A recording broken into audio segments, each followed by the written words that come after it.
നമസ്കാരം. ജെയ്ഷ് അൽ എന്ന തീവ്രവാദ ഗ്രൂപ്പിന്റെ കമാൻഡർ ഇസ്മായിൽ ഷഹബിനെയും കൂട്ടാളികളെയും ഇറാൻ സൈന്യം പാകിസ്ഥാനിൽ വധിച്ചു എന്നുള്ള റിപ്പോർട്ടുകളാണ് ഈ മണിക്കൂറുകളിൽ പുറത്തുവരുന്നത്.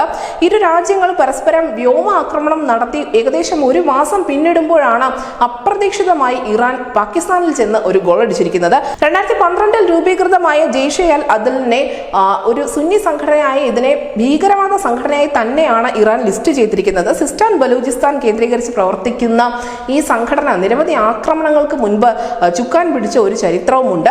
ഇറാൻ സുരക്ഷാ സേനയ്ക്ക് നേരെ നിരവധി തവണ ആക്രമണങ്ങൾ ഇവർ നടത്തിയിട്ടുണ്ട്.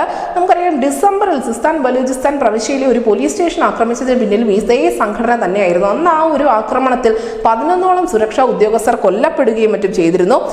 എന്തായാലും നിലവിൽ പാകിസ്ഥാനും ഇറാന്റെയും വിദേശകാര്യ മന്ത്രിമാർ തമ്മിൽ സംയുക്തമായ ഒരു വാർത്താ സമ്മേളനം വിളിച്ചുകൊണ്ട് തങ്ങൾക്കിടയിലുള്ള എല്ലാ പിണക്കങ്ങളും മറന്നുകൊണ്ട് അല്ലെങ്കിൽ കൂടുതൽ സഹകരണത്തോടെ മുന്നോട്ട് പ്രവർത്തിക്കുമെന്നൊക്കെയുള്ള പ്രസ്താവന ഇറക്കിയിരുന്നു. എങ്കിൽ പോലും അതിന് നേരെ വിപരീതമായ സംഭവ വികാസങ്ങളാണ് ഈ മേഖലയിൽ നടന്നുകൊണ്ടിരിക്കുന്നത്.